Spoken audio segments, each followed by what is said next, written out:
Joining me now from the Bloomington Herald-Times and the Indy Star, someone who's been covering a bad team, and so now I want to bring him on to talk about a hopefully good team. And Should that's be a good team. yeah, it Jeez. should be a good team, and that's Dustin Hmm. Dopirak, who covers IU football, IU basketball for those two publications, but has covered Purdue back in the day. knows a good deal about the Purdue program. So, Dustin, thanks for coming on with me. Absolutely. Thanks for having me on. So the format of this that I was thinking is kind of just asking some big general questions with Purdue. Mm. Obviously, like I said, the team's supposed to be pretty good, but I do think there's some kind of specific questions that still loom over the team's outlook. And the first of those that we were just talking about off air is, can Travion Williams play the four? And this is something that really got kind of aggregated because Mm. Coach Matt Painter, he brought it up to Brendan Quinn in an athletic article about like kind of the state of the program. And so now with a team that I think doesn't have very many questions, if you're going to say something like that, it's going to kind of, Sure. get some buzz. So Hmm. just look, obviously Zach Edey's the 7'4" beast of center next to him, and they probably have two of the better big men in the conference. But Travion he's a big dude. He's Hmm. not particularly effective as a rim protector. He hasn't really shown that he can guard perimeter players, but Painter did float it out there, and obviously huge offensive advantage in terms of that kind of size. So do you think that can work? Can Travion Williams play the four for Purdue this year? Yeah, I mean, I lean no. It's funny because he brought the same thing up when I was at the Athletic, and I did one of those state of the program articles, and again also talked to Painter in July. He did the exact same thing, but involving Matt Harms Right. that year because it was in between, the Carson Edwards Elite Eight season, and Harms had played really well down the stretch, but Travion had proven that he could play, and at that point, obviously Grady Eifert was graduating. They had Aaron Wheeler, coming back to play the four, but didn't really have a lot of depth at that position at the time. And it was just like, okay, well, he's like, it's got to be a thing we consider because I think these are two of our best five guys, and we've got to see, who's like, can one of these guys play the four? Can we play with a big lineup? And I asked him about it at Big Ten Media Day because especially the press conference portion, everybody's kind of clutching everything close to the chest, especially the reporters. We're not trying to Right. ask a lot that we're going to, that we've got to put out there. And since, I had no real plans to talk a lot of Purdue, I'm like, okay, I just want to know how this is going to work. And I want to ask at least one question on a microphone today. So I asked Matt, okay, you've tried this before. Is Travion any better off to play the four, to defend the four than he was then? And he said, I don't know if he is. I said, why is he better? And he says, I don't know if he is. But he went into it and kind of looked, and it was the same kind of calculus that he was talking about when they were dealing with Williams and Harms, and they tried it. I mean, they tried it on a few occasions, and really Harms was more the four because Harms was faster and quicker. Obviously, a lot skinnier. I mean, Matt Harms is built like a 7-foot cross country runner. There's not a Right. lot of Right. heft to the man, Yeah. but I mean, he's tall dude and he can move around. And what made him really effective on that Elite Eight team was his ability to really dive on the screen and roll kind of stuff. Where Travion is more of a back to the basket, post you up and make a move out of their type of guy. And they had some ideas for high-low kind of stuff. And Travion's got some ability to pass that way. Travion's a very good passer offensively. And Painter basically said, the positive of it is, what you can do on the glass. He's like, we're owning the glass when we put those guys together. We're not necessarily winning the games because if you drag Travion out, I mean, Travion fancies himself as a guy that can do that sort of thing. It's funny. I remember talking to him about it then, and I talked to him about it at Media Day just to see where his head was at. Because Travion's one of the great. I mean, Travion's just a great kid. Just a great personality, and believes in himself. He said like, yeah, I'm a lot better at that than I was. I mean, and he did. You got to remember, he lost a lot of weight. I mean, he lost like 50, 60 pounds, Right. so he feels faster. And so I think sometimes he feels faster than he is Right. sometimes Right. because he's not used to being able to move around even as much as he has. He feels like he's got so much more endurance, so much more speed than he ever has. And he does. And it's made him really effective at what he's doing. But I still don't see him being able to get out there and deal with one of those fours who's really a three. And, they can break him down off the dribble or can shoot over top of him and be able to keep that guy out of the paint. I don't see it yet. Now, I'm not seeing him in this close, but, even from what you saw last year, it was very, very effective.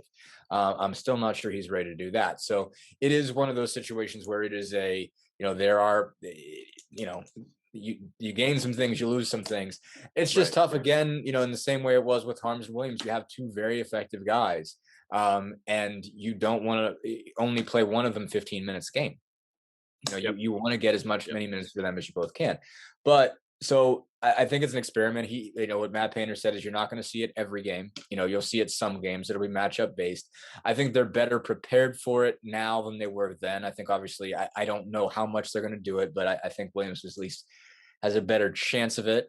Certainly than he did then. Edie, I think, is just extremely effective. And so when you put him in there, I think he's just going to be good at what he does. Yep. You're not going to put Edie at the 4. That, like with Williams and Harms, it was a question because, Harms was the taller guy and Williams was the more stout guy. And it's like, okay, well, one of them has to figure it out. In this case, it's Travion or it's nobody. You're not putting Edie at the 4. You're not putting him out there. That's a gift to the other team to put Edie out in space. That's not what you want. You want Edie as close to the basket as you can for as long as you can. But it might be worth it for a few minutes for that calculus to be able to dominate on the boards, to be able to get some easy buckets around the rim. But Painter put up a whole bunch of reasons why you can't do it. There's defending that perimeter. He said the other issue is if you turn the ball over, you got no chance because you got two guys that are not going to be able to get back. Not going to be able to get back. One, they're posted up pretty far back to start with. They're you're looking at posting them both up. You're not necessarily, having Travion handle the ball on the wing as much as he might want to. He's not gonna be a stretch for. And those guys aren't gonna be able to catch a point guard who picks it off. Easy fast break.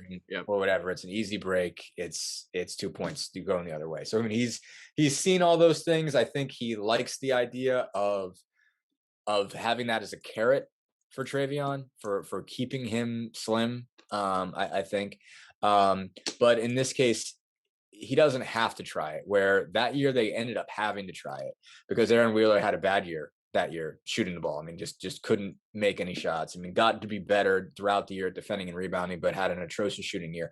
This year they've got depth there. I think they have to start and give it a shot while Mason Gillis is out. Because of his suspension that he's going to have for, I think it was an OWI.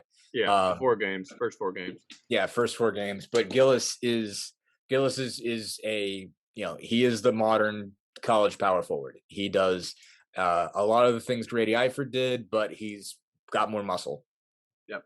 I think he's a better athlete. Grady was an incredibly smart kid. And so he set a high standard there, but Gillis can do that rebounding, that shooting, that defending, everything kind of won out of that spot. Mason Gillis can do. And you bring in 2 guys that I think can also step out there in Caleb First and Trey Kaufman-Renn are guys you can put in that position off the bench, and 2 incredibly talented freshmen. You don't need to play Travion at the 4 if you don't want to. So it's a luxury item. If it's a thing that they can do, it's a thing that they can take advantage of for short stretches. It's worth trying. It's worth pushing Travion to go do that. But it's not. I can't imagine a scenario where Travion starts at the 4. No, and that I think is that last point there. I think is the biggest thing is that it's just not needed. You have guys who can play the 4. And the other thing I think about is, well, obviously Travion trying to guard a wing or a 4-man is a downside. But the other thing is they don't have a 3 they don't really have any true 3 on the roster, and so they don't have a high level defensive wing who could they're already going to be playing 3 guards. And then it's like 2 centers and 3 guards. It's just a little weird. I don't know. Mason's not small, but there's not that long arm 6'7" Vince Edwards type. Yeah, right. Maybe it's Kaufman. Maybe it's Kaufman, but I don't know. He was big in high school. He was a big in high school, so we'll have to see. Just to put a few Newman's a smallish 3. And Ivy's kind of a small. Ivy's 6'4", 6'7" wingspan, so he could kind of do it. But he could defend that spot if he has to, but especially from an offensive standpoint, he's going to have the ball in his hand more. Yeah, He's and a that's the thing functioning with guard. Ivy. It's like, yeah, he has the tools to be an absolutely elite defender, but when you have a probably near 30% usage rate, you can't really Mm. expect that from a guy Yeah, who's you got can any only ball ask so skills. much for that. That's a good point. Right. Although I mean, yeah, you've got an elite on ball guy, Yeah, I think in so. Eric Yeah. Hunter, and so but Ivy can do it, can cover it too. They've got a lot of options, but you're right. They don't have that. If there's one thing that they're missing, it's that 6'6", 6'7", 6'8", Yeah, yeah, who can handle long it, who arm to can win. play on the wing. Yeah. Yeah. Yeah. Mm, I don't really yeah. think they have that. And the other thing is just to put a few numbers behind why it would obviously be advantageous. It's kind of obvious based on the eye test, but 115 adjusted points per 100 possessions last year. That's a really good number. And then nearly a 35% offensive rebound rate when those two were playing together last year, which Yeah. is, Mm, you're going to get a lot of those offensive rebounds because they're so big and they're so skilled. mm, So I think you're right. We'll probably see it. In spurts, maybe there may be some teams in the Big Ten that you could do it against. I mean, I think like a Michigan, like could Travion mm. guard Brandon Johns? Probably, Right. Yeah. just trying to think maybe a Race Thompson he could guard even, but even Race, Yes. it's like even I mean he could, but I don't know. We'll see what Race adds to his game because if he can be a I real mean, yeah, I shooter. mean that's a whole different question, but it's the fascinating one for me. It's just as I don't think race as much as of a far cry as if he can play with the floor, but that's something that I've tried to delve into out here is what can Race Thompson be your stretch four? And I mean, because that's what Mike Woodson is selling is to Hmm. be able to step out to an NBA style 4-out 1-in offense. Race Thompson is your four, and it seems like he's pretty devoted to Race being part of the starting lineup. You can do some things to make your 4 and your 5 interchangeable, sure, but somebody's got to be out on the wing, either him or Trace or both. Have to be able to step out and handle the ball out there, and occasionally shoot the ball out there and pull defenders out there to be able to keep the floor spread. And I know his high school coaches told me he can make shots from there, and he did it as a high school player. But Race is a bigger dude now. Right. And he hasn't shot a lot, and it's a different shot for him now. I mean, he's got muscles that he did not have the last time he shot 40% from three, and that takes a recalibration. And it does. I Right. mean, I'm sure it's not something they're necessarily going to talk about or mention, but um, you look at pictures of him in high school, that's a different dude. That is not the same guy. He was like 6'8", 200. I mean, he was a skinny guy, and he's got shoulders. I mean, everything, his whole upper body is different. And that means the aim is different. Like everything you're It all doing with the ball changes. is a Yeah. change. Yeah. So it's going to be, if he's going to be expected to do that, it is going to be a drastic difference. So right now, if Purdue plays Indiana, you feel pretty good about Travion Williams guarding Race Thompson, at least going into it. If you're Matt Painter, you put Travion on Race on the floor and say, all right, Race, prove to me that you're a stretch four and I have to take Travion out of the game. Yeah. Yeah. I Prove think it, it's prove it before I do it. I'm going to put Trace. I'm gonna have Trace give you a 6-foot cushion. right. And At least. the second Race exposes him. All right, Mason, go in there. Yeah, Mason I go mean, in there, but not until yeah. when Race hits a three, I'll pull him. But until then, I won't. And that's Yeah. what I would do. That's if Indiana played Purdue tomorrow, that's what Matt Painter would do. Absolutely. I think it's a really good problem to have. And I just want to make one more point kind of arguing against it. And that is these two guys, you're not gaining a significant paint advantage. And maybe some people don't think about that, but you're on defense, you're not actually gaining a huge rim protection advantage because neither of these guys so far have proven to be that good rim protectors. Obviously, Edie, No, yes, right. he's huge, but people aren't afraid to go at Edie, No, and they're not certainly not afraid to go at Travion. right. So I don't think you gain any kind of defensive advantage, obviously, just at all. Like if anyone's thinking that two Not huge before the guys on ball the goes up. interior, yeah, I Not mean, before the ball goes up. Once no, it does, however, yeah, then like you're in a good shape. But I just think it like yeah. people are going to drive on both of those guys, and they're going Mhm. to be completely content doing so. So I don't think that they get any kind of you know rim protection advantage. I agree. I mean, Edie again. You can drive on him for sure. I mean, there is just a lot of size there, though. Yeah, it Like is. there is something. I mean, like, and you've got to alter a shot if you're not, if you don't feel confident taking it to his body. Right. If you're trying to pull up over, that's a lot of arms and legs to shoot over. So Absolutely. it's something, but it isn't like Harms, No, where no. when Harms was good, when Harms was protecting the rim, and he could come out of nowhere and just was like this alien sea creature who could just take up, Yeah, just throw his arms out and get his hands pretty much everywhere. yeah, So neither one of those are that guy, but Edie is still a large dude. But yeah, no, I'm going to be very interested to see what that looks like. Um, how much they do it, how much of a positive effect it has. But again, like we said, it is a luxury item. It is an item they don't have to use, and the occasions they can do it. Um, I mean, I think if you're a Purdue fan, you just have to trust Matt Painter. yep, Knowing that he's not doing it for the hell of it. right. Like if it's something that does not work, like he's not going to do it just to see that it does. Again, it's tough. I mean, it's tough to have two guys that are that good. It was tough. He had a hard time doing it with Harms in the first place. And Williams, when he had both of those guys together, kind of the last time it worked, I guess, was Swanigan and Haas. Hmm. When he was able to put two bigs together, and Swanigan was able to do a lot of stuff outside to make that work. And Right. that sort of reminds you just how special of a player Caleb Swanigan was in college. Hmm. So it's I see, but I do see the it is just again fascinating to me that and I imagine he brought it up to Quinn just like he brought it up to me. I Right. mean, he Yeah. just like knowing full well this was going to be a talking point because he's not stupid. Matt Painter is one of the smartest guys, coaching this game, and he understands the media piece of it. And he wouldn't have told me that, and he wouldn't have told Quinn that if he didn't want that public. Right. If he didn't want to talk about that, if he didn't want that to be a topic of conversation, I really do think it's something that I think he likes to push Travion. I think he likes pushing Travion's buttons, and has been effective with it. Hmm. Over this time. I mean, the extent to which he's gotten better is dramatic. Absolutely. You did not know what Travion Williams was going to be. His freshman year. I mean, he barely played before. The turning point game. His freshman year was the Crossroads Classic in December. Basically when they were getting beat pretty good by Notre Dame, he got some minutes, and I think he scored about 10 points in 10 minutes in that game. And it was like, Yeah. wait a minute, what's this? And that was a point where they were really dragging. And that was a spark that got that team going. When Travion started playing, like they started playing through him a little bit, and Carson caught some fire, and they seemed to get more of a sense of where they were going after that. But that was a significant turning point for them. But he started that season weighing like 290.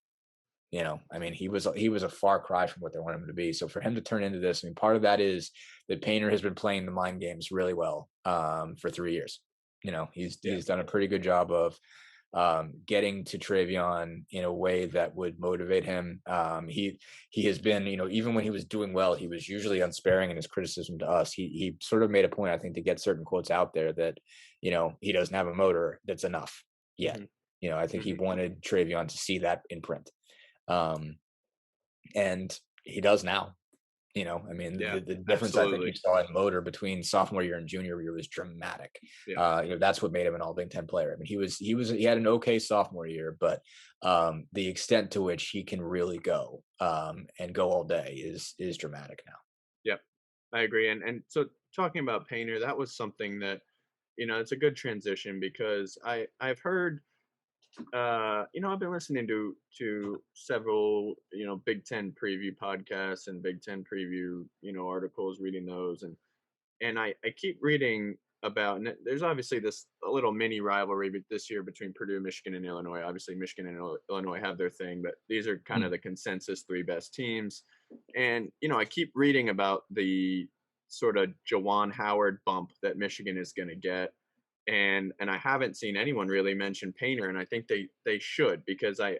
I know, as you've been talking about, and as I know, you're a big fan of Painter, and so, can you just talk a little bit, and we could maybe have a little conversation about just Matt Painter's value, trusting Matt Painter to get the most out of a Mm. team this talented. I mean, because like we're talking about with Travion, I mean, this team is I think came in at 7 yesterday in the AP poll, and they don't have their only top 250. Their only top 50 recruits are the two freshmen, Yeah. Kaufman Wren and First. Ivy was outside the top 50. Travion outside the top 100.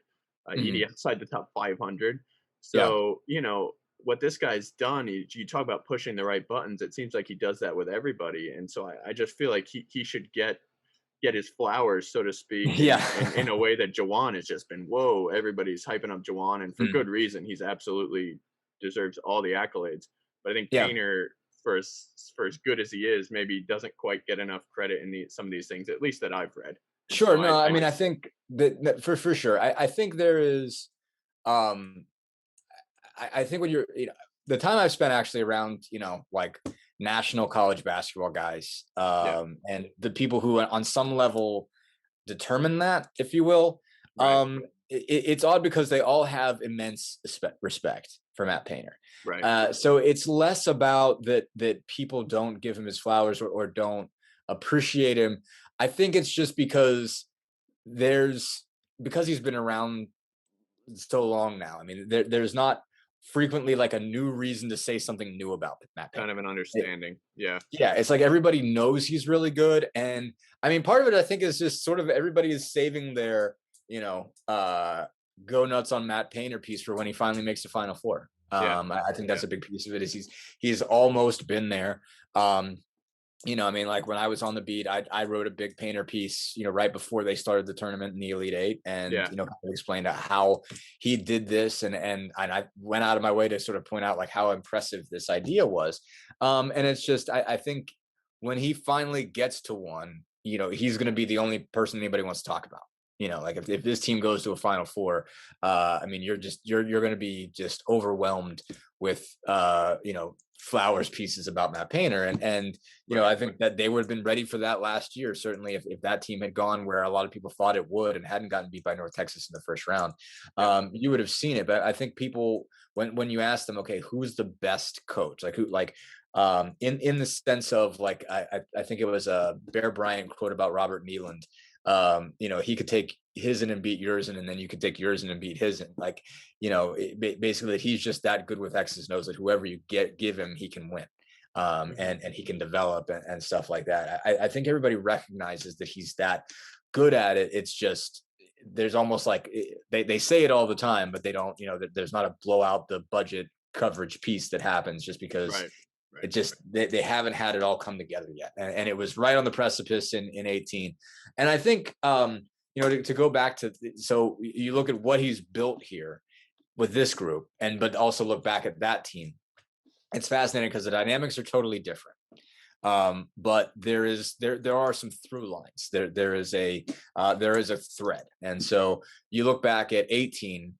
It's a situation where what really impressed me about what he did there was it just really didn't seem like they were a little bit all over the place the first maybe 2 months of the season. They didn't have an identity. They didn't have a sense of where they were going. yeah, And what I think he did, and I think this is hard to do, and he's explained it to a certain extent.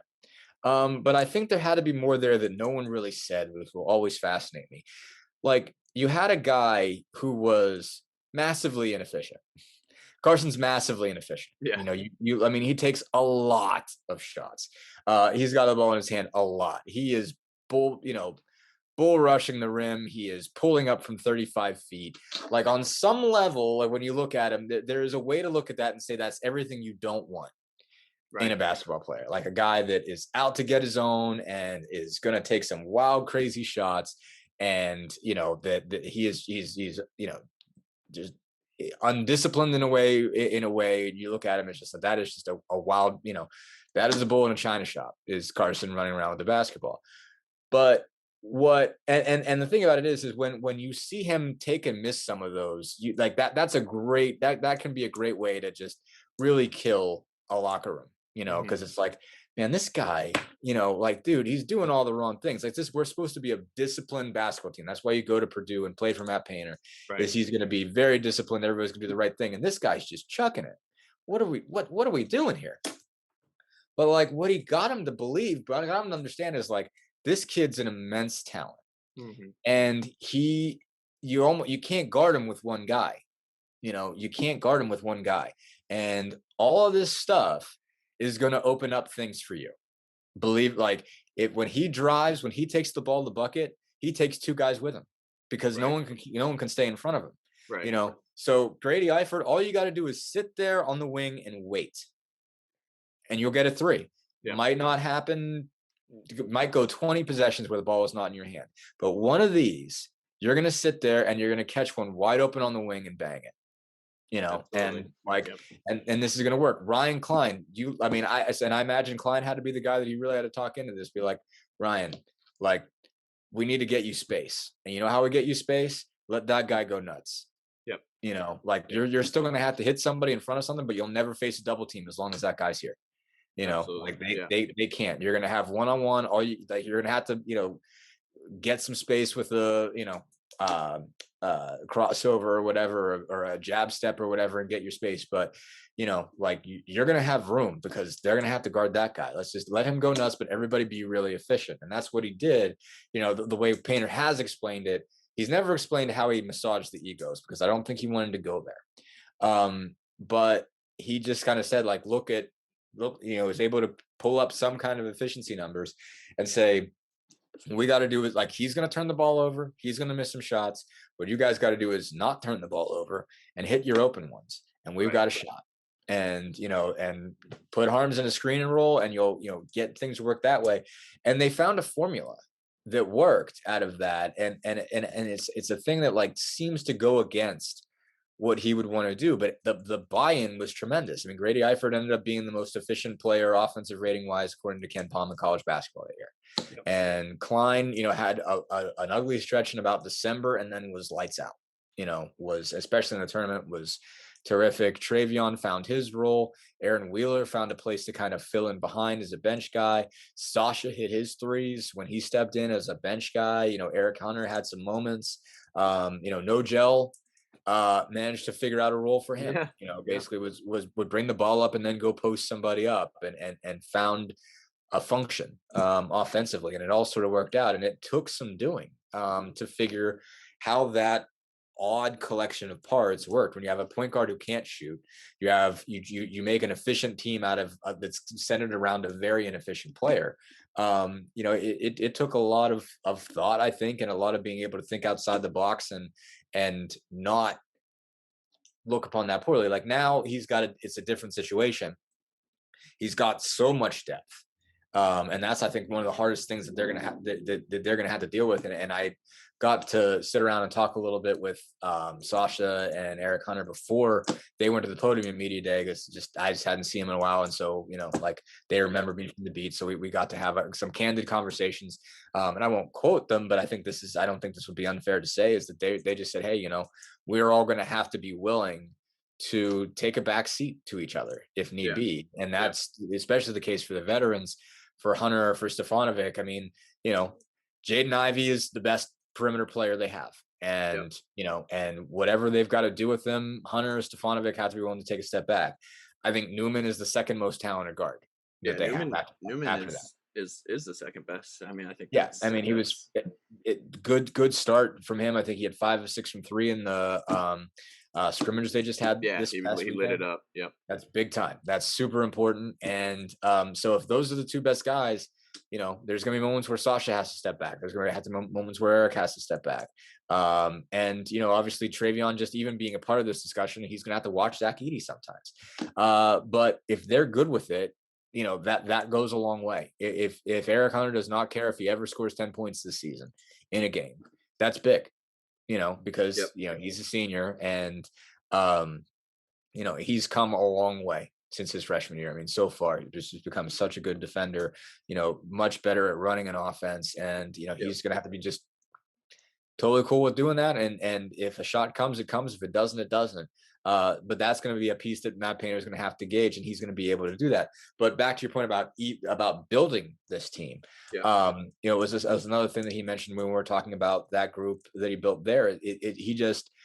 He got over in about 2014 when he had a couple bad teams.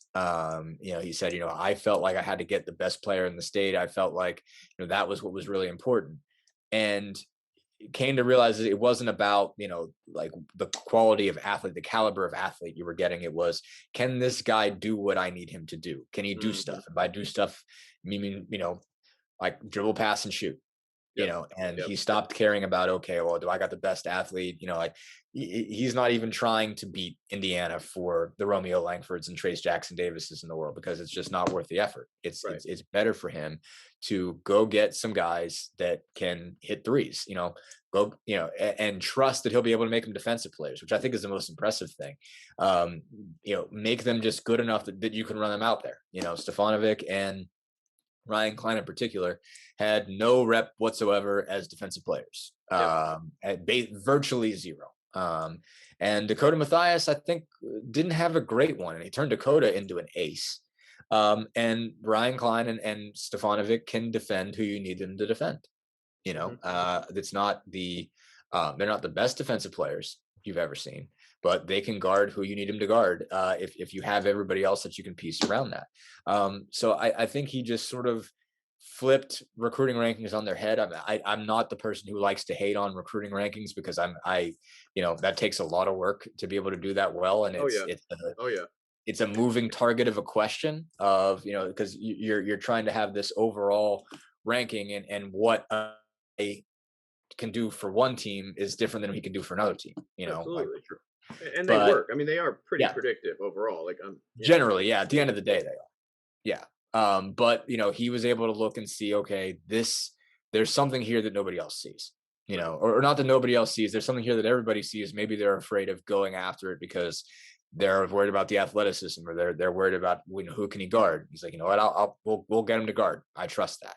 If I redshirt him, if I get him in the weight room, you know, if I get him focused on that, I'll be able to teach him to guard. And so that those pieces have all worked together for him to get a collective unit, and he hasn't had to go beat somebody for top 50 players. I mean, Ethan Morton was a highly rated guy. Yeah, he Ethan beat out Morton a was a few guy a teams lot for of Ethan Morton. Yeah. people wanted Ethan Morton bad, and I think you're going to see some. It might not be this year, but it'll be soon. Ethan Morton's going to matter at Purdue. Yeah, and we'll Uh, get to that'll be our next question. I want to talk to Ethan yeah, Morton. go ahead. So yeah. So the and just to finish on Painter, you know, like you said, and talking about the shooters who can defend, who couldn't maybe in high school.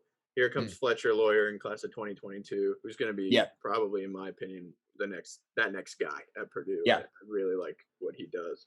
sure, Um, absolutely. okay, so yeah, the backup point guard battle is another one of those kind of specific questions that will matter, might not be a huge deal, Mhm. but it is, you know, Isaiah Thompson. Really, you know, you look at it, it's kind of crazy to think about, but he has played nearly 20 minutes a game in both of his first two seasons, Yep. and can really shoot the ball. Obviously, his size limits him as a defender, but I think he's a guy who can provide a spark. I mean, he knocked down 3 of 5 threes, really big, important threes in that North Texas game. And I think Painter has shown that he trusts Isaiah. So, you know, in a normal situation, I don't think there'd be any question he'd be, you know, resuming that backup point guard role. But you got this wild card of Ethan Morton, who has the size. He's got, you know, the pedigree of the recruiting rankings, however much that matters. He's got this incredible passing ability that Painter has just raved about publicly, you know, several Yep. times. I know you're no stranger to him, being from, you know, he's Mm, coming from Butler in Western PA. He had yeah. this incredible, like, decorated high school career where he Mhm. just dominated. I think he had like, you know, upwards of 2,500 points, upwards of 800 assists, something like that, where it's like, whoa. Yeah. Mhm. And played, and you saw him actually on that. He played for New York Rens on the AAU circuit with Kofi Coburn and a bunch of other really good players, and kind of RJ showed, Davis, Kaminga, yeah, Jonathan Kaminga. yeah, Yeah. it was just Mhm. a loaded team, and he was playing that role of just pass first, kind of Mhm. showing you what he could be in, you know, in a team like Purdue where there's a lot of talent. But obviously last year with Mono didn't get any playing time, and Right. now, you know, that we just kind of a mystery man. Eric Hunter called him the most underrated guy on the team at media day. Mhm. You know, I know you're not plugged into this beat, so, you know, probably don't have any inside information. But what do you just think about that backup point guard battle at all? Because I don't think Painter's not going to play 11 guys. Man, that just Right. isn't going to happen. So, you know, Yeah. what do you think about that?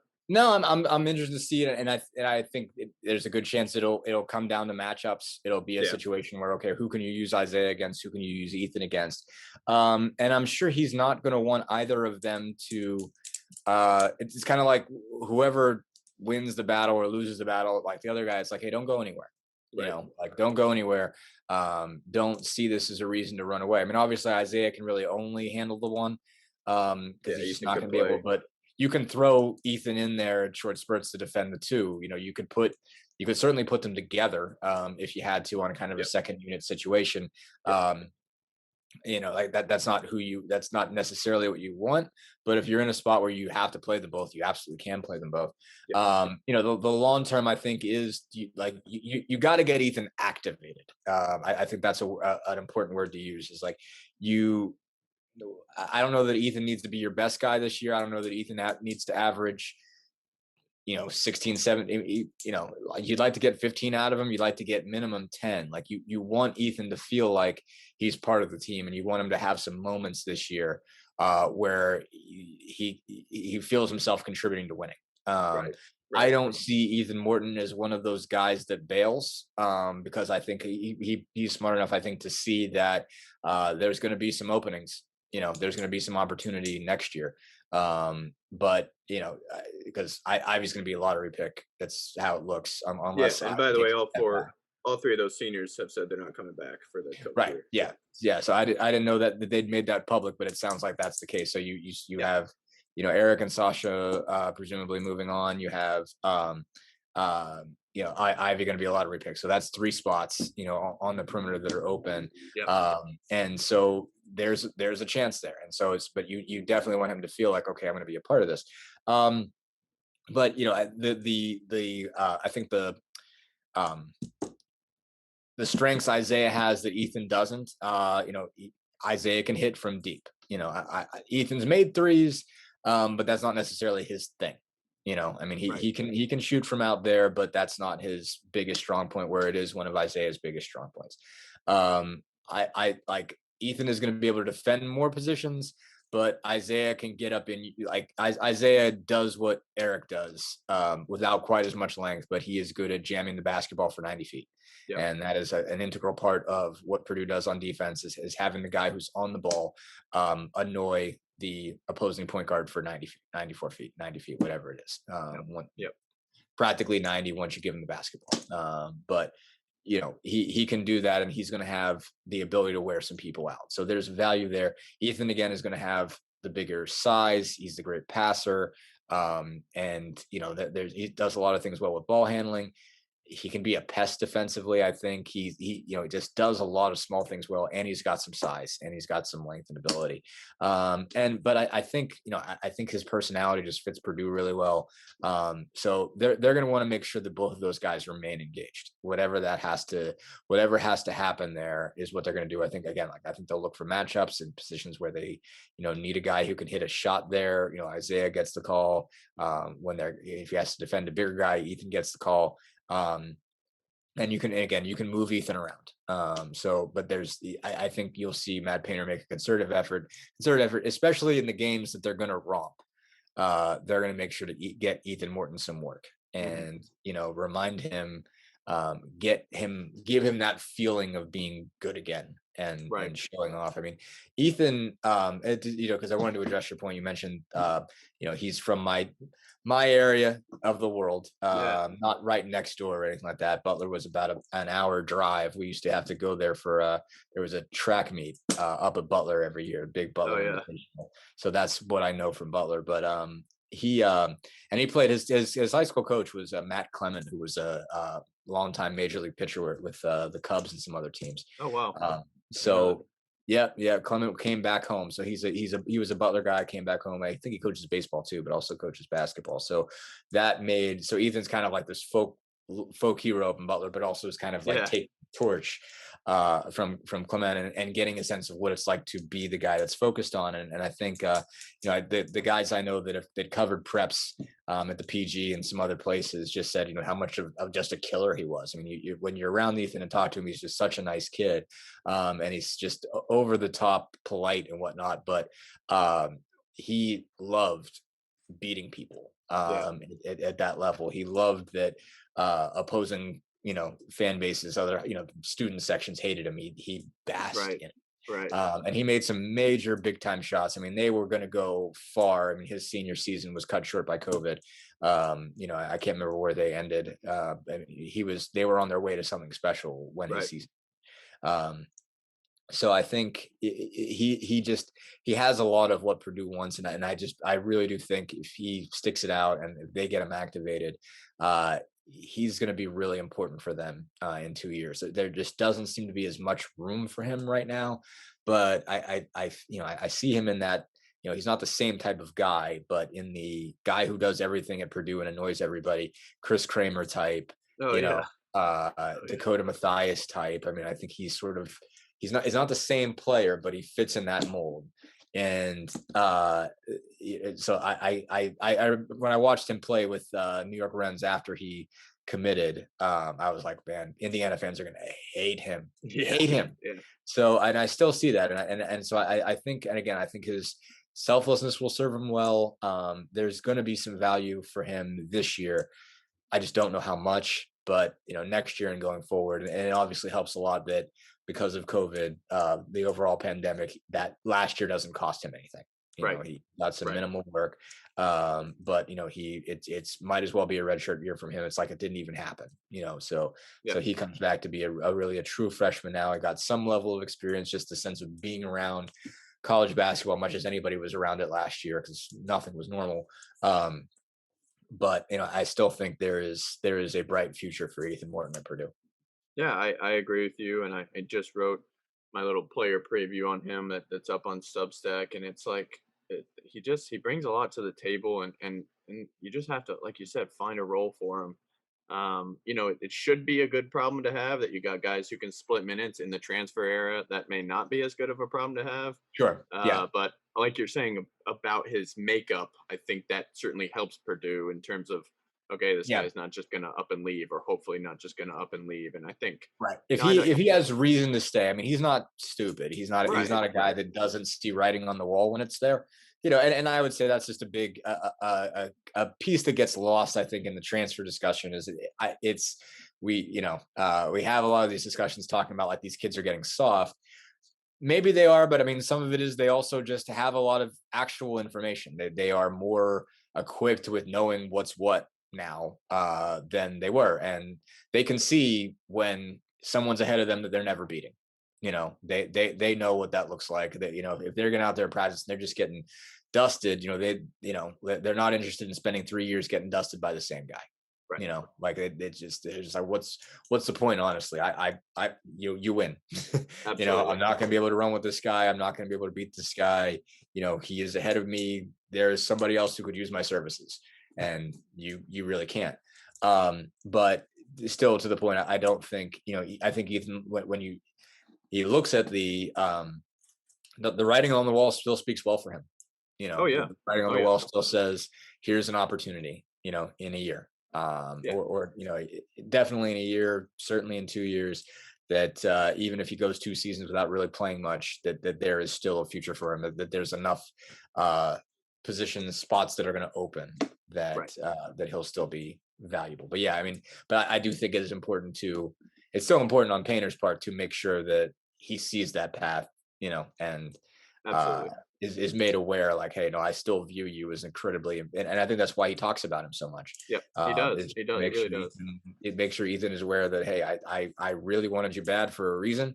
I still do. I still really think you can do a lot at Purdue. I still really think you can be important. So hang with us. Hang with yourself. Believe you're going to get through all this. I mean, I'm sure it seems like he's fine now, but I mean, he had a brutal year. I mean, that's really tough thing to get to college, and you're in the middle of a pandemic and you're sick. yep, So just I a think you tough, got it was mono tough, and COVID, if I'm not mistaken. Just brutal. It's a yeah, rough year for the young man. So absolutely, absolutely. And so let's do one more kind of big question here, right. and then I'll let you go. But what are they going to get? Can Ivy and Newman make this leap? And obviously, Ivy, everybody's all aboard the Ivy train. He's got a ton Mm, of hype coming in here after the second half of the season, notably his last 10 games, he averaged 16 points. His efficiency was a little better, at least from the field. 3 point didn't really change much. Had that big game against North Texas, comes out in the summer, dominates in Latvia with the U19 team. Really, for my money, was the best player there. I know they give the MVP Mm, to Holmgren, but Ivy was really, really good in those games. Um, and just has all the tools, has the pedigree. Really just looks like he's going to explode, but hasn't shown the ability to knock down threes at a high level, even though he did in high school. If you look back, 40% shooter at Lalu, 40% shooter at Marion, where he was 3 years prior. So he's got the track record as a 3 point shooter. And you look at his form, it's a push shot, but the mechanics are pretty solid. So mm, will Ivy become that all Big Ten player of the year contender? And then Newman, who is flying a little bit under the radar, but people are kind of starting to catch on. Like you said, he lit it up at the scrimmage the other day, and just one of the best forms in yeah. basketball. I mean, so compact, so Mm, good, and that's his best skill is 3 point shooting. But really, can be a 3 level scorer, can be a high level defender. mm, One interesting note I had was those last 10 games when Ivy's numbers kind of shot up. Newman's were went way down, mm. and it was just an interesting note. It could mean nothing, but he only reached double figures once during that 10 game stretch. He was Right. dreadful against North Texas, Mm, as were many Purdue players. So that that's not exclusive to him, but it's sure. just interesting because their games should fit well together. Yeah, Newman should get a Mm, million catch and shoot looks from Ivy just driving in and kicking out, but those two guys really, to me, and to everyone, have the potential to be elite players at Purdue. Newman, mm. maybe not necessarily this year, but certainly in the future. And Ivy, it's time for him right now. Yeah, no, absolutely. I mean, I can't remember. There was a fan, Craig Bowers, a guy I talked to a lot about Purdue on Twitter. I remember at that point there was one point where he asked you, who do you think was Big Ten Player of the Year first, Ivy or Newman? And there was a point where that felt even. I can't remember if there was one game or two games in a row where they either each went off or both went off together. And I think he was just like but like Newman it did feel like it took kind of a step back. It seemed like maybe he hit kind of a freshman wall, even though he was technically, even though he was a redshirt freshman, he'd already been through a year in college basketball. But I look at Newman and I see what's there. It can be more complete. I think you can look at his capability again, especially his ability to shoot the three. But like you mentioned, he can be a 3 level scorer. I mean, there's not a lot that Newman doesn't have. But Ivy is just the more explosive athlete. And it's one of those situations where even if Ivy doesn't figure out the three, he can I think he can be an all first team all Big Ten guy if he doesn't shoot it well, and he can be player of the year if he does. Yeah, I have the same Because thought. That's exactly what I think. yeah, he's just so hard to defend. I mean, like when he's getting downhill, he's unbelievable, and the athleticism is crazy, and his ability, he's got a bunch of finishes. Like his ability to finish around the rim is terrific. Man, he could just get up and he just dynamite in transition. I think the shots are going to be there. I think he'll get better. I don't think. I mean, I think realistic. What you want is 35% from three. Oh I yeah, think 40. I don't see him getting to 40. I feel like that's a bit much. I think that's a bit of a high mark to shoot for, and that's certainly what he wants and what he's going to go for. But yeah, I mean, the push form is just a little off to me, and I can't I see him know. ever being I can't super place it. It's like consistent. it Yeah, should be good, but it's not. I think yeah. 35 on high volume, everybody would be thrilled, and he'd be Yeah, pretty much no, that unguardable. that I think is a big piece to shoot for. I mean, even if he lands at 33, you're okay. You just Yeah, want to make sure you're a couple ticks above 30 to be safe. And so, but I guess just the amount of explosion, just this his ability just to make plays when they need to happen is terrific. And so I think that's the thing is to me it's the three ball is the difference between him being player of the year. But I think he might still be far and away the best guard in the league. I mean, the tough part is that the bigs in the Big Ten are terrific, and they're going to be steady. You're going to be able to trust Coburn and Dickinson and Trace Jackson Davis and Travion. Those four guys are Liddell going. too. Yeah, exactly. So it's going to be, but he has a chance to blow them all away if he can hit threes. But yeah, no, I'm fascinated. I'm fascinated with Newman because I mean, when Newman's on, he's just so fun to watch. Like, Oh cause yeah. he's just, again, like you said, that shot is so pretty. It is exactly what a 3-point shot is supposed to look like. He's got a smoothness to him, a slickness to him that you want to be like, that's what that's what an all Big Ten guard is supposed to look like. Yeah. But like you said, the consistency just wasn't there in the second half of the year. If he gets it though, if he gets going, if he puts all the pieces together this year, he's a big deal. And I do think they have games that can complement each other. It just, I don't know if there was a sense of, when Newman felt like he was off, he watched Ivy blowing him away, and there was some mental issue there. I don't know. Yeah. I don't Um, know. I don't know. but you have to think that Ivy's ability to just demand attention in the lane would have to open things up for Newman and for Stefanovic as well. I mean, like that I think key in both cases. To put those two shooters on, be able to put those guys out there, maybe together, maybe apart. With guys like Hunter and Ivy, like there's just an ability to break down a defense and find those guys open that should be be devastating for an opposing defense. Yeah, absolutely. Ivy, I think just the first step, the explosiveness, like you mentioned, the ability Mhm. to make the kinds of finishes he can. I mean, I think that one he had against Indiana last year where he did the double clutch reverse, and it's just like, Yeah, whoa, he wild. just, Mhm. yeah, It was it's just wild. it's so jaw dropping, and I think, like you mentioned, that pressure on the rim that he can put, and the other thing with Ivy is like a pretty good. He showed a lot of flashes as a passer last year, and Sure, I've just that been too. watching him a lot in various games, and he will get into the mid range and he'll get up in the air with that athleticism. And when he's not around the rim, it's either he's going to force the shot or at sometimes he found a way to kick it out Mhm. and for an open three. And so I think the more he can do that, the better. Obviously, having a guy like Newman and Stefanovic, who I mean, Yep, is going to be like just the fact that he's like your sixth man or seventh man is kind of crazy. it He is. might start. I mean, we don't know, but Newman to me is the more talented guy. Mhm. And Ivy's defense. I mean, we talked a little bit about it earlier, but he had an absurd like young Dwayne Wade like block rate last Mhm. year, which was like I think 4.5% or something like that, where or maybe it was like 4%. Either way, it's like he's like a legitimate rim protector as a 6'4" guard, and Mhm. that's just kind of Yeah, crazy the impact he can have, rotating from the weak side on chase down blocks yeah. and then he plays the passing lanes really well also and Mhm. gets transition looks that way, and that was on display for USA obviously against lesser competition, but Still. he has the potential to really be one of the better defenders with his 6'4", 6'7" wingspan, that Mhm. athleticism, and just the intensity that he plays with might be my favorite part about him.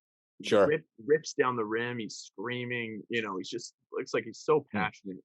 And then There's so Newman, much emotion in the yeah, kid. Yeah, so much definitely. emotion, and then Mhm. Newman, like you mentioned, is kind of the opposite, where he's just He full is. blooded sniper. He is. Mhm. It's funny how they Yeah. kind of contrast in that way. Yeah, Newman is just cold. Like you never see Newman's facial expression change. It's Yeah, amazing. yeah, It really is. But yeah. yeah, no, I mean, it has a chance. I mean, that has a chance to be a really just dynamic duo. And I think, um, yeah, just from like a watching the game perspective, you sort of just want to see those two things come together because like they're just terrific pieces, and it's fun guys to watch play basketball.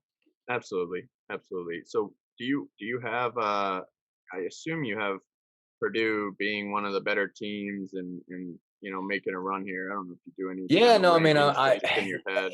it's just you never know what can go wrong. But I mean, obviously, I think it's Purdue and Michigan 1 and 2, and I think Illinois is a distant third. I You think do, Illinois is okay. You think good. Illinois is good? Yeah, I think Illinois is good, but I mean, like, there's Curbelo and Frazier together do not equal an IO. Right, right. As much as and I like those guys, I think they're terrific, but I mean, they're not. Io's ability to make shots, just they don't have that. Yep. They just don't have that kind of guy. I mean, Frazier can make some big ones. He can play terrific defense. Corbello is a huge pain in the butt to try to defend. He can break you down off the bounce. I mean, he can just force the tempo so much. But having a guard who can do it all, um, Io was at another level. I mean, Io was so fun to watch. Just did, so many games just as a closer. I mean, like The he could just take closer, yeah, he could down just the close any stretch. game. Yep, As he was down, it was like he could have a situation where he'd take the shot 6 straight times and hit all 6, and all of a sudden you're back in the game. yep, If you're yep. down 4 or 5, Io is the guy that just takes over and goes. And I don't see, as good as I think Curbelo is, and as good as I think even Frazier is, I just don't see them having that capability. Kofi's a beast. I mean, I keep waiting for him to um, really go nuts, and he's been really good. Yeah. He's honestly been better than I expected from a just being coordinated standpoint He because he's might got be one so of my biggest guys I've ever been wrong on. I thought he was so slow, like, coming in, and I didn't think he'd be able to defend, and he's actually just a monster rim protector and so he good. really is. I was so dead wrong about him, and you're right. He's so huge, and he does again. He got better at so many things. He had touch to his game. But yeah, I mean, he can defend, he gets after it, but he's so huge. Yeah, I Like, it's know. all muscle too. I mean, it ain't like there ain't any body. I don't know if there's any body fat on him, but I mean, like, he got muscles on top of muscles on Yeah, top of muscles. I mean, it's yeah, just it's absurd. And so, that's going to give them a chance. And I just presume that between Dickinson and your Eli Brookses, your other returning guys at Michigan, um, they're going to have, but also just the McDonald's All Americans they bring in, you have to presume that they're going to have a shot. That's going to be oh, yeah, enough oh, just to yeah, keep it together. But I mean, Purdue has all the pieces and the experience and the coach, and so it's just, I mean, I just kind of feel like they've got everything. I mean, they can win the whole thing. I mean, I don't think there's any doubt about that they can win the whole thing. I mean, I'm waiting to see, just how some of these freshmen impact some of the other top level programs. You obviously have to presume UCLA is going to be good out west with Juzang coming back. I mean, just the run that they went on and yep, how much is still there. Um, I Chet Holmgren just fascinates me as a concept. yeah, yeah, I don't know how that kid is as good as he is, but all the tape I see tells me that he is really that good. yeah, he's Um, insane. I don't know. I don't know how all of his pieces stay together. I don't know how his arms don't fall off. I don't know. There's no I know, like I know. is the skinniest great basketball player I think I've ever seen in my whole life. But hey, I'm just like, uh, but I think what else Gonzaga has left is still good enough. I mean, they lost Oh, some yeah, major pieces with. I mean, Suggs. I just loved watching play basketball, and yep, IE was so fun to watch too, and Kispert was terrific. But I mean, they've got dudes after them, yep, and Timmy coming back, putting him with Holmgren, they're gonna have a shot. But I mean, like, I don't know that there's anybody deeper than Purdue. yeah. And so, Kansas, maybe. I mean, they brought in a lot Kansas of might guys. be, I don't know. but yeah, I mean, but I kind of think there's more there at Purdue, and Yeah, so they have a chance to win the whole thing. I mean, I'm not going to predict that because it's just it's so hard to do, and um, it just takes one tiny little wrong thing. I mean, were they even a full second away from beating Virginia, and Virginia wins the national title? I mean, like, I know. it's so the things that can go wrong in a single elimination tournament are so small. But I have, presuming they stay healthy, very little doubt that they at least get a piece of a Big Ten title. I'd be surprised if they don't. I mean, obviously you could have another year where they're 15-3 and Michigan's 15-3 and whatever, Right, but right. I would be surprised if they lose more than 4 Big Ten games. I would be surprised if they don't come in with 25, 26, 27 wins into the tournament. And I'd be surprised if they don't have at least a top 2 seed. Yeah. Any of those things, I don't think I'll be wrong on all 3. Well, those You are, know, yeah, and those are the expectations. I mean, yeah. So that's what it is right I'd now. be shocked if that's not how it works out. So, but like, it's one of the deeper teams Purdue's ever had, I would have to think. And just heading in, it's tough because I mean they're not used to expectations. They're even their better teams. It's people just don't remember until about January that they're really good. What may Especially be this one. possible. Especially, I Yeah, mean, 10 of these 15 guys haven't played in a full Mackey, and a Mackey yeah, with a no, crowd. So it's gonna exactly. be an adjustment period for sure, I It think. is. It is. It's going to be something, but I do think they're well built for it. The veterans, they can, I think, sort of shepherd this group. Um, but it has a chance to be special. It has a chance to be a special season. I'm a little bit bummed that I won't be covering it up close. So I'll be watching it from a distance, but I'm very intrigued, and I'll be tuning in to see what Purdue does whenever they're on TV. That's for Yeah. sure. Well, and I mean, you'll get to witness a spectacle with the two games that we do have against IU, especially with the crowds back. I mean, that's It's just going to gonna be a be trip, awesome. that's for sure. Yeah, Yeah. no, that's going to be, and people are going to be excited to be back in both of those arenas. It's been tough, I think, a tough year for everybody. Yeah, So people are going to be jacked to be back in those gyms and big time for sure. absolutely. Well, Dustin, I appreciate you having me on or coming on my show. No problem. Uh, and Purdue fans, if you're watching this or listening to this, and you want to, stay up to date with the in-state rival, you can follow Dustin at Dustin Dopirak on Twitter. Obviously, his work at the Bloomington Herald-Times, Indianapolis Star. Thanks for coming on, man. Really appreciate it. Absolutely, man. Thanks so much for having me.